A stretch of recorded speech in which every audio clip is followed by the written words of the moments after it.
Documentary में दिखेगा बाबू जगत सिंह के 1799 के विरोध का इतिहास।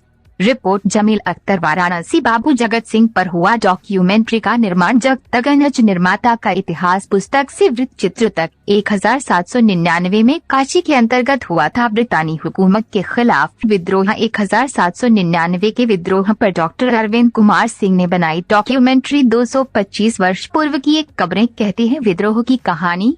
वाराणसी काशी की 3 चीजें, जगतगणज की कोठी, 225 वर्ष पूर्व की खबरें और आसमान से चमकता हुआ सूरज। 1799 में बाबू जगत सिंह द्वारा ब्रितानी हुकूमत के खिलाफ विद्रोह के गवाह है।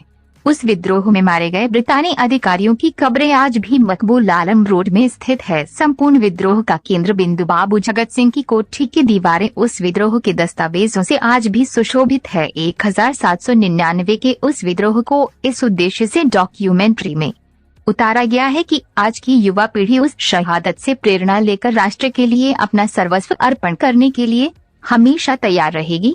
The last hero of Banaras Babu Jagat Singh पर आधारित यह डॉक्यूमेंट्री यूट्यूब के काशी दर्शन चैनल पर उपलब्ध है। ये जो लॉन्च हुआ है उसके बारे में थोड़ा सा बताने की कोशिश करें और इसको कितना दिन में तैयार किया आपने, क्या सोच के इसे? हाँ, ये अभी हाल में एक पुस्तक आई the last hero of Banaras Babu Jagat Singh के नाम पे। दरअसल यह पूरी की पूरी स्टोरी जो है बाबू जगत सिंह के ऊपर बेस्ड है और बाबू जगत सिंह के ही परिवार के साथ में 8वीं पीढ़ी के बाबू प्रदीप सिंह जी हमारे बगल में बैठे हुए हैं। आपने जब इतिहास के पन्नों को खंगाला और इसके लिए बहुत दूर की यात्राएं हुई, ब्रिटिश लाइब्रेरी तक आप गए, ब्रिटिश म्यूजियम तक आप गए, भारतीय इकाई को छाना गया और वहाँ से कुछ बहुत चौंकाने वाले तथ्य और दस्तावेज निकल कर बाहर आए। जैसे बाबू जगत सिंह को फोर्ट विलियम कलकत्ता में ले जाके 40 दिनों तक अंग्रेजों ने कैद किया, 49 दिनों तक। फिर उसके बाद उनको पहले फांसी की सजा हुई, फिर उसे तब्दील करके वो सेंट हेलेना द्वीप पे ले जाके कैद करने की बात किया उन्होंने।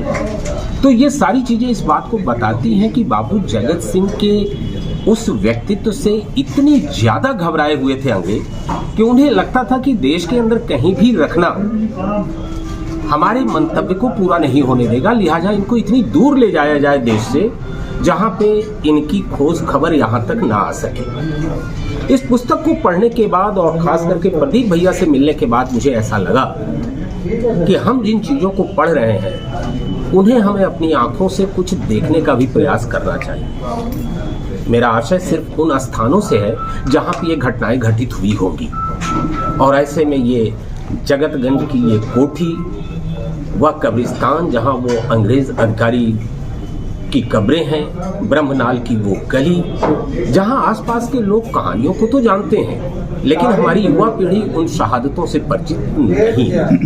जहाँ तक इस डॉक्यूमेंट्री के बनने का सवाल है, ये पूरी डॉक्यूमेंट्री लगभग 3 महीने में बनकर तैयार हुई है, क्योंकि आप सभी इस बात का अंदाजा लगा सकते हैं कि 225 वर्ष पूर्व की हुई घटना को एक डॉक्यूमेंट्री में लाना बहुत ही मुश्किल था। इससे लोगों को क्या सीख मिलेगी, आने वाले जनरेशन को क्या सीख? निश्चित तौर पे सबसे बड़ी सीख जो मिलेगी इस डॉक्यूमेंट्री से कि युवा पीढ़ी को अपने देश के लिए कुछ कर गुजरने की प्रेरणा मिलेगी। हमारी पीढ़ियां कितनी ज्यादा देश के प्रति समर्पित थीं वो बतलाएगी ये हमारी डॉक्यूमेंट्री।